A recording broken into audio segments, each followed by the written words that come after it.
I think we'll read some more bits and pieces. Firebird says, I wish Julie Sue didn't have to leave. In my honest opinion, she was kind of like an echidna version of Sally. I'll have to take your word for it. And a lot of people adored Julie. I know A-Log did. Penders claimed Shade was art theft, but of course he's a hypocrite. Enough said. Oh, here's a funny thing.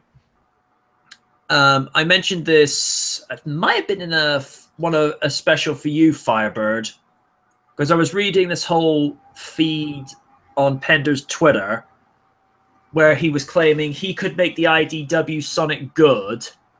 And there's this one Twitter user that I actually screen capped into the episode. He just simply said to Penders, I didn't know you were a comedian. Like, oh. Like, that had to hurt.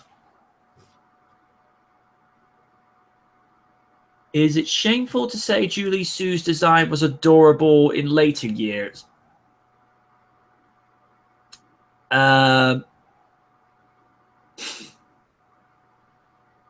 don't know what episode it, because keep in mind, Firebird, in the last 3 to 4 months, you have pumped out quite a few questions for me, so it's hard to know which one starts and which one ends. Also, aren't we glad Penders has been banned, hopefully for life, from IDW? Yes. Who do you think is worse when it comes to running Sony Pictures, Amy Pascal or Tom Rothman? Flip a coin. No, dude, don't slow them down because, well, it gives me content for. I'll direct the Sony question to win. Who do you think is worse, Amy Pascal or Tom Rothman? It's really hard to say, as they're both equally cringy. It sucks because there are moments where Sony does do some pretty decent movies, and then after 1 or 2 movies later, they shoot themselves in the foot. Ghostbusters. Pretty much. And Amazing Spider-Man 2. And it doesn't help with that whole debacle of them getting with their feud with Genndy Tartakovsky, who's pretty much saving their animation studio, because you get movies that he does with a lot of heart, such as Hotel Transylvania and Hotel Transylvania 2, and since it was said to be shelved and not canceled, possibly the animated Popeye movie he wanted to work on. But no, that had to get set aside for the fucking Emoji movie. Fuck that movie! Yeah, I saw the review for that on Double Toaster. I'm like, yeah, I'm glad I didn't waste $6.50 for this. I think somebody said in the comment section, don't even illegally download this. I'm like, oh. Like, that's a burn. Oh, funny enough, Adam Walford just goes and says, the Emoji movie, don't forget that train wreck. Most people are trying to forget it. Firebird says, one does not simply mess with original Ghostbusters. Also, rest in peace, Howard Ramis. He goes on to say, nothing will make me watch the Emoji movie. It's reported that Patrick Stewart hated being in it. Here's the thing.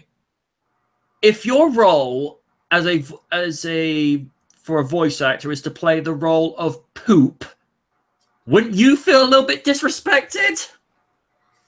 Especially after playing a renowned captain, the founder to a mutant academy, and having voice work such as the 2007 TMNT movie, which was good, as Winters. Yep. And now you do a movie that has probably the lowest Rotten Tomatoes score in history. Whoa. Poor bastard. Damn. Wasn't he in an anime movie called Steam Boy? Yes, he was. Sweet. I saw that movie a long time ago. Was it in a galaxy far, far away, though? No, not really, but it did kind of have that feel because of it being of the steampunk genre. All right. It was good though, but then again, what do you expect? Was the same mind that did Akira. Oh, because that was the same. Same animator and same writer. Wow. And while I saw it subtitled, a year later I saw the dub, and I gotta say the cast was pretty good in it. Even Anna Paquin was in it. Really? Mm-hmm. I like that one. And she did a pretty decent job, but I've heard her voice before in Miyazaki's Castle in the Sky, who also had Mark Hamill in it. Oh, it's funny you go saying Mark Hamill, and then there's Firebird asking me about Star Trek. Could you imagine the Joker on the bridge of the Enterprise? Oh, God, no. He'd enjoy that way too much. Oh, God, what if he was in cahoots with Q? Oh my gosh. Two huge egos on the screen like that. The universe is not ready for this. And both of them notorious universal trolls. Oh. Now I'm picturing Joker on Twitter as a troll artist.